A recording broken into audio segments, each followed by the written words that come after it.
Hello guys, my name is Pawan Nagar and you are watching TCML। And इस video को बनाने के हमारे टोटल 2 एम है।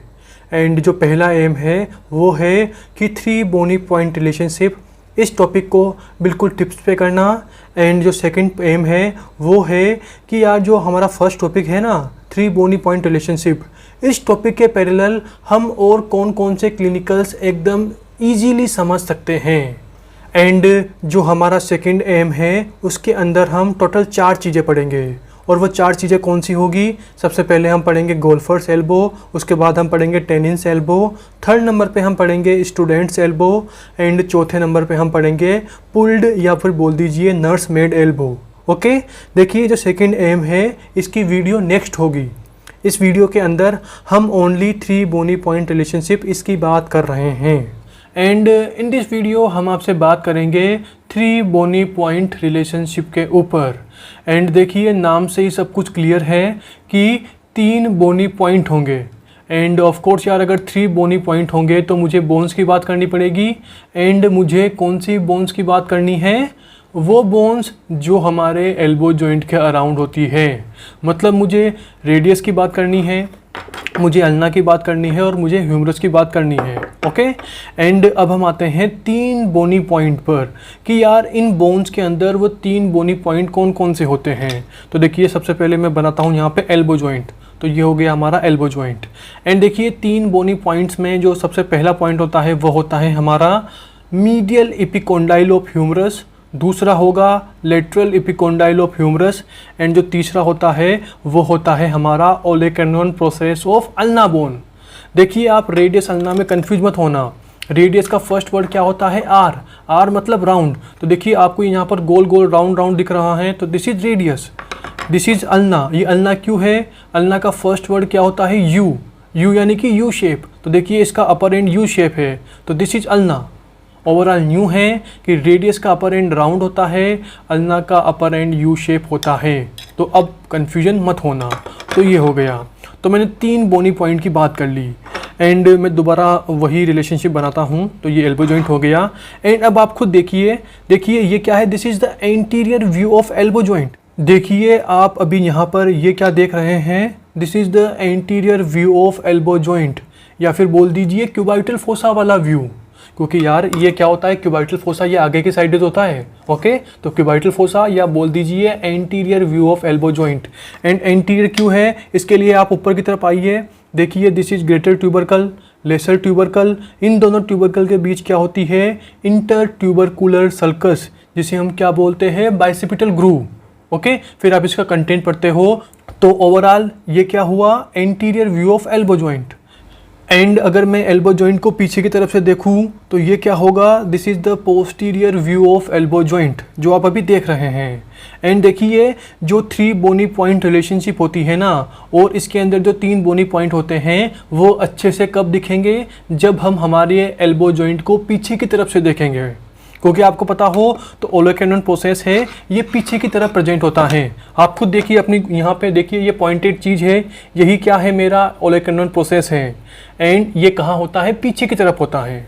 ओवरऑल बात न्यू है कि अगर आपको तीनों बोनी पॉइंट को देखना है ना तो आपको एल्बो जॉइंट के पीछे की तरफ जाना पड़ेगा। And this is our medial epicondyle, this is our lateral epicondyle, and this is our olecranon process. Okay, ये हो गया। एंड इसी के साथ आप एल्बो जॉइंट के अराउंड टोटल 2 मोमेंट पढ़ते हैं। सबसे पहला पढ़ेंगे आप फ्लेक्जन, एंड दूसरे नंबर पे आप पढ़ेंगे एक्सटेंशन। एंड फ्लेक्जन का मतलब क्या होता है? कि जो हमारा एल्बो जॉइंट का एंगल है वो कम हो रहा है। मतलब कि जो मेरे हाथ में 2 बोन्स है, इन दोनों बोन्स के बीच का अगर एंगल कम हो रहा है, मतलब क्या हो रहा है? फ्लेक्जन मोमेंट हो रहा है। ओके, एंड अभी मैं जो मोमेंट करा रहा हूँ ये क्या है? फ्लेक्जन ऑफ एल्बो जॉइंट, यानी कि एंगल कम हो रहा है। एंड अगर मैं इसी मोमेंट को अपोजिट कर दूँ, मतलब मैं एंगल बढ़ा दूँ दोनों बोन्स के बीच जो मेरे हाथ में है, तो इसे ही हम क्या बोलते हैं? Extension of elbow joint. Okay, and इसी के साथ अब आपके दिमाग में एक क्वेश्चन आएगा कि सर जो फ्लेक्जन है, जो एक्सटेंशन है एल्बो जॉइंट का, इनकी बात आप यहाँ पे क्यों कर रहे हैं? तो देखिए जब हमारा elbow joint fully extend condition पे होता है तो जो ये तीनों बोनी पॉइंट होते हैं ना, मीडियल इपिकोंडाइल, ओलेकुलर प्रोसेस और लेटरल इपिकोंडाइल, ये तीनों क्या होते हैं, एक स्ट्रेट लाइन में आ जाते हैं। एंड जब मैं हमारे एल्बो जॉइंट को फ्लेक्स करता हूँ तो देखिए ये तीनों बोनी पॉइंट एक लाइन में नहीं है, मतलब यहाँ पे क्या बन गया, एक ट्राइंगल बन गया। ट्राइंगल कैसे, देखिए this is medial epicondyle, this is lateral epicondyle और दिस इज ओलेकुलर प्रोसेस। तो एक ट्राइंगल बन जाता है कब, जब मैंने एल्बो को फ्लेक्स किया, क्योंकि अगर मैं एल्बो को फ्लेक्स करूंगा तो जो ओलेकुलर प्रोसेस है वो नीचे की तरफ चला जाएगा और यहाँ पर एक ट्राइंगल बन जाएगा इन तीनों बोनी पॉइंट रिलेशनशिप के बीच। तो देखिए मैं इन तीनों फिंगर से तीनों बोनी पॉइंट को टच कर रहा हूँ, तो देखिए इन फ्लेक्स्ड कंडीशन यहाँ पे ट्राइंगल बन गया, देखिए ट्राइंगल बन रहा है ये, ओके। और इन एक्सटेंड कंडीशन तीनों बोनी पॉइंट एक ही लाइन में आ गए हैं। तो देखिए जो भी मैंने बोला उसे मैं यहाँ पर लिख देता हूँ ताकि आपके माइंड में एकदम परमानेंट सेट हो जाए बात। हाँ तो देखिए सबसे पहले हम यहाँ पर तीनों बोनी पॉइंट को एक स्ट्रेट लाइन में ड्रॉ करते हैं। तो this is our one bony point, this is second and this is number third bony point, okay. And दूसरी कंडीशन के अंदर हम क्या करेंगे, इन्हीं तीनों बोनी पॉइंट को एक ट्राइंगल के फॉर्म में बनाएंगे, मतलब ड्रॉ करेंगे। तो ये तो हो गया कब, जब हमारा एल्बो एक्सटेंड कंडीशन पर है, मतलब ये हमारा एल्बो जॉइंट है और ये एक्सटेंड कंडीशन पर है। और एक्सटेंड एल्बो को जब मैंने पीछे से देखा तो देखिए मुझे दिखा कि जो मीडियल इपिकोंडाइल, ओलेकुलर प्रोसेस और लेटरल इपिकोंडाइल है वो तीनों क्या है, एक स्ट्रेट लाइन पे हैं। एंड अगर मैं एल्बो को फ्लेक्स कर दूँ तो जो बीच वाला है, जो ओलेकुलर प्रोसेस वाला है, वो नीचे चला जाएगा। एंड अगर नीचे चला गया तो क्या बन जाएगा, ट्राइंगल बन जाएगा। तो एक बोनी पॉइंट ये हो गया, एक बोनी पॉइंट ये हो गया, और जब मैंने फ्लेक्शन किया तो बीच वाला नीचे चला गया, यानी कि दिस इज ट्राइंगल। एंड देखिए ये दोनों की दोनों पोजीशंस आपस में रिवर्सिबल होती हैं, मतलब यार फ्लेक्शन एक्सटेंशन, फ्लेक्शन एक्सटेंशन, तो वही हुआ ना, this is extension, this is flexion, this is extension, this is flexion, okay. And सबसे पहले मैं यहाँ लिखता हूँ कि ये वाली पोजीशन कौन सी है, तो यहाँ मैं लिख रहा हूँ फ्लेक्स्ड एल्बो, ओके। तो मैंने यहाँ पे लिख दिया है एक्सटेंडेड एल्बो, मैंने पहले गलती बोल दिया था, फ्लेक्स्ड नहीं आएगा, एक्सटेंडेड आएगा। एंड ये वाली पोजीशन कौन सी होगी, ये होगी हमारी एल्बो की फ्लेक्स्ड पोजीशन, तो यहाँ मैंने लिख दिया फ्लेक्स्ड एल्बो। एंड इनके मैं नाम भी लिख देता हूँ यहाँ पर। तो ये सबसे बीच वाला है, ये क्या है, दिस इज ओलेकुलर प्रोसेस, मैं शॉर्ट में लिख रहा हूँ, आपको स्क्रीन पे पूरा नाम दिख जाएगा। तो this is olecranon process, okay. And जो ये वाला होगा इसे अज्यूम कीजिए ये क्या है, हमारा मीडियल इपिकोंडाइल, तो this is medial epicondyle. And ये भी कौन सा होगा, हमारा medial epicondyle, okay. And assume कीजिए ये वाला क्या है, this is lateral epicondyle of humerus. देखिए इन सबके नाम आपको स्क्रीन पे दिख जाएंगे, okay. Olecranon process, medial epicondyle, lateral epicondyle. And in extended elbow condition तीनों के तीनों बोनी पॉइंट एकदम स्ट्रेट लाइन में है, तो मैं यहाँ डॉट डॉट बना देता हूँ ताकि आपको कंफ्यूज ना हो। एंड यहाँ पे क्या है, एक ट्राइंगल की फॉर्म में है, ओके, ये हो गया। एंड अब हम आते हैं हमारे क्लिनिकल पॉइंट ऑफ व्यू पे कि हम इन तीनों बोनी पॉइंट को क्यों पढ़ रहे हैं।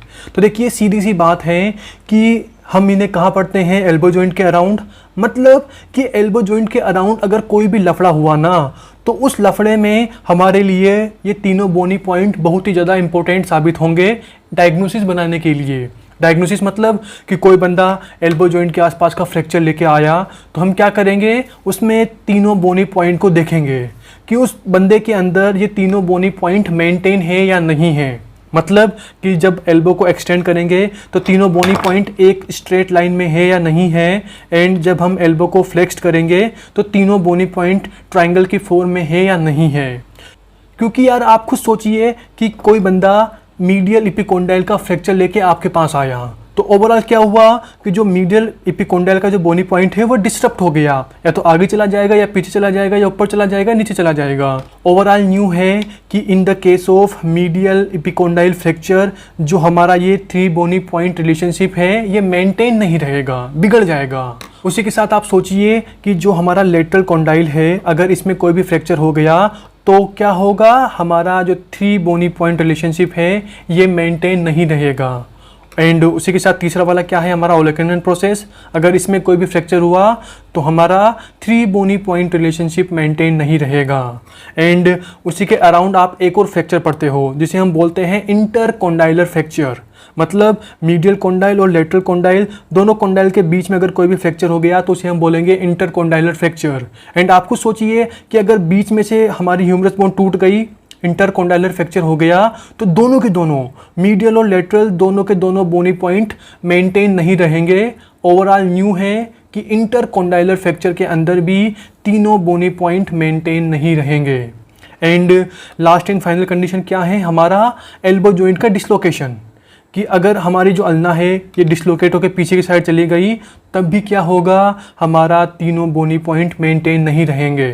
ओवरऑल न्यू है कि हमें क्लिनिकल एस्पेक्ट से 2 बातें दिमाग में रखनी है कि ये तीनों बोनी पॉइंट कौन कौन से केस में मेंटेन रहते हैं और कौन कौन से केस में मेंटेन नहीं रहते हैं। तो मैंने जो भी बोला उन सबको मैं यहाँ पे लिख देता हूँ। हाँ, तो देखिए मैंने यहाँ पर 2 चीज़ें लिख रखी है। सबसे पहले मैंने लिखा है यहाँ पर मेंटेन, एंड दूसरे नंबर पे लिखा है मैंने यहाँ पे नोट मेंटेन, NOT और MAIN, मतलब ऊपर वाली स्पेलिंग नीचे कंटिन्यू कर लेना। ओके, ये हो गया। तो अब हमें कंडीशंस पढ़नी है कि कौन कौन से फ्रैक्चर्स या डिसलोकेशन में मेंटेन रहता है। मतलब जो ये 3 बोनी पॉइंट वाला रिलेशन है ये गड़बड़ नहीं होता है, एज इट इज ऐसा ही रहता है। ओके, एंड नोट मेंटेन मतलब कि ऐसी कौन कौन से फ्रैक्चर्स और डिसलोकेशंस होते हैं जिसमें ये तीनों बोनी पॉइंट गड़बड़ा जाते हैं। मतलब या तो मीडियल वाला कहीं भाग जाएगा, लेटर वाला कहीं भाग जाएगा, या फिर ओलेकनन वाला कहीं भाग जाएगा। ओके, तो सबसे पहले आते हैं मेंटेन पर। तो देखिए इसके अंदर आपको पढ़ना है सुप्राकॉन्डाइलर फ्रैक्चर ऑफ ह्यूमरस, तो मैं वही लिख रहा हूँ यहाँ पर।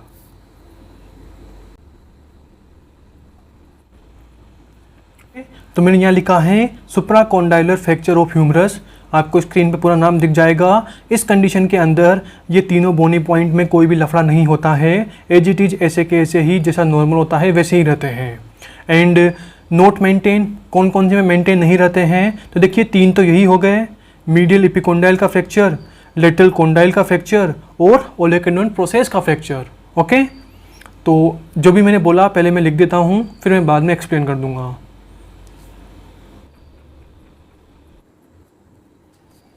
हाँ, तो देखिए मैंने टोटल यहाँ पे 5 कंडीशंस लिखी है जिसके अंदर जो ये 3 बोनी पॉइंट रिलेशनशिप है ये मेंटेन नहीं रहता है, मतलब गड़बड़ा जाएगा।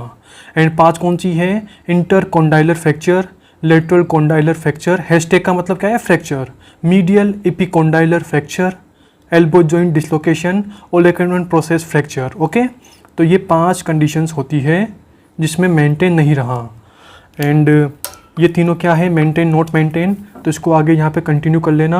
3 बोनी रिलेशनशिप,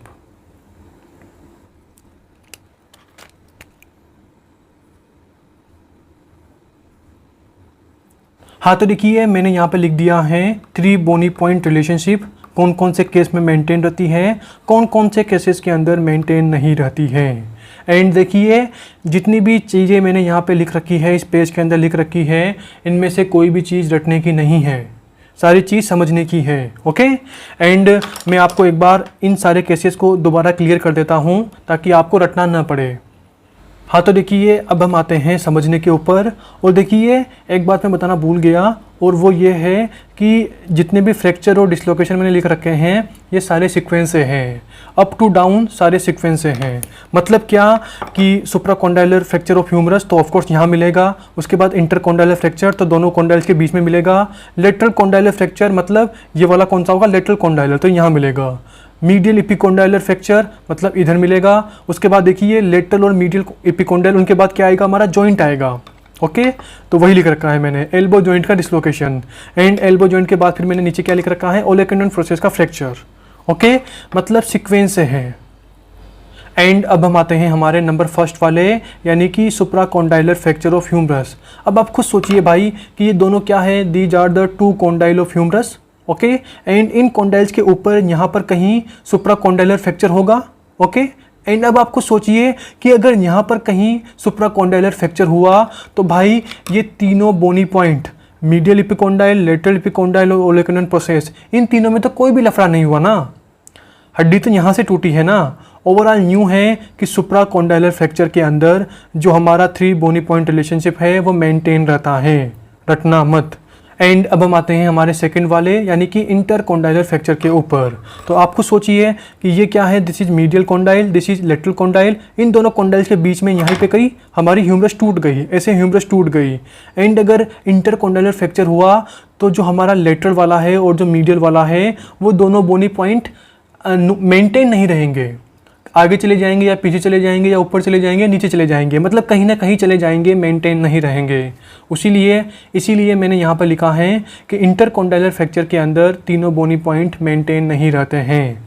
एंड अब हम आते हैं हमारे अगले पॉइंट यानी कि लेटरल कॉन्डाइलर फ्रैक्चर और मीडियल इपिकॉन्डाइलर फ्रैक्चर। एंड पहले तो आपको यही कन्फ्यूजन होगा कि सर आपने यहाँ पर कॉन्डाइल लिखा है, यहाँ पर इपिकॉन्डाइल लिखा है, क्या लफड़ा है? तो देखिए लफड़ा कुछ नहीं है, मैंने यहाँ पर वही चीज़ लिखी है जो आपको एक्चुअल क्लिनिकल में मिलती है। मतलब न्यू कि लेटरल कॉन्डाइल का फ्रैक्चर मोस्ट कॉमन होता है, मीडियल इपिकॉन्डाइल का फ्रैक्चर मोस्ट कॉमन होता है। मीडियल कॉन्डाइलर फ्रैक्चर आपको ज़्यादा नहीं मिलता। क्यों नहीं मिलता? बोन पे आइए, आप खुद देखिए बोन पे, ये क्या है, दिस इज अवर मीडियल इपिकॉन्डाइल, ये क्या है हमारा लेटरल कॉन्डाइल। देखिए मीडियल इपिकॉन्डाइल कितना बड़ा है, ओके। तो ओवरऑल अगर इस साइड बोन टूटने के चांसेस हुए तो हमारा मीडियल इपिकॉन्डाइल ही टूटेगा।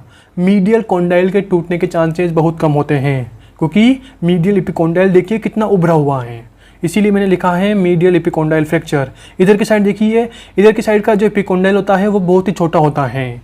ओवरऑल न्यू है कि अगर इधर की साइड कोई भी फ्रैक्चर हुआ तो हमारा लेटरल कॉन्डाइल के टूटने के चांसेस बहुत ज़्यादा होते हैं। एंड इन दोनों केस के अंदर जो हमारा 3 बोनी पॉइंट रिलेशनशिप है वो मेंटेन क्यों नहीं रहेगा? खुद सोचिए भाई, हमारा जो मीडियल इपिकॉन्डाइल है, जो लेटरल इपिकॉन्डाइल है, वो डिस्टर्ब हो जाएगा, आगे पीछे ऊपर नीचे कहीं ना कहीं चला जाएगा फ्रैक्चर होने के बाद, इसीलिए मेंटेन नहीं रहेगा। एंड अगला पॉइंट क्या है, एल्बो जॉइंट का डिसलोकेशन। ये तो मैंने बता दिया कि अगर एल्बो जॉइंट हमारा पीछे की तरफ डिसलोकेट हो गया, मोस्ट कॉमन पीछे की तरफ भी जाता है, अगर पीछे की तरफ चला गया तो ओलेकुनन प्रोसेस है वो पीछे की तरफ चला गया, मतलब हमारा 3 बोनी पॉइंट रिलेशनशिप मेंटेन नहीं रहा। एंड नेक्स्ट क्या है, ओलेकुनन प्रोसेस फ्रैक्चर। वही कि अगर ओलेकुनन प्रोसेस टूट गया तो जो हमारा टूटा हुआ पार्ट है वो कहीं ना कहीं चला जाएगा। ओवरऑल न्यू है कि in the case of olecranon process fracture हमारा 3 बोनी पॉइंट रिलेशनशिप मेंटेन नहीं रहेगा। ओके, आई होप आप समझ गए होंगे। एंड जो हमारा टॉपिक था 3 बोनी पॉइंट रिलेशनशिप, ये यहीं पर फिनिश होता है। एंड यार अगर आपको वीडियो में दम लगा हो ना, आपको लगा हो कि हाँ यार मज़ा आ गया, तो यार इस वीडियो को लाइक और इस वीडियो पर कमेंट करके ज़रूर जाना, क्योंकि जो आप वीडियो पर लाइक और कमेंट करते हो उससे हमारी टीम को मोटिवेशन मिलता है और हम सोचते हैं कि ऐसी ही 200 वीडियो और भी आपके लिए बनाई जाए।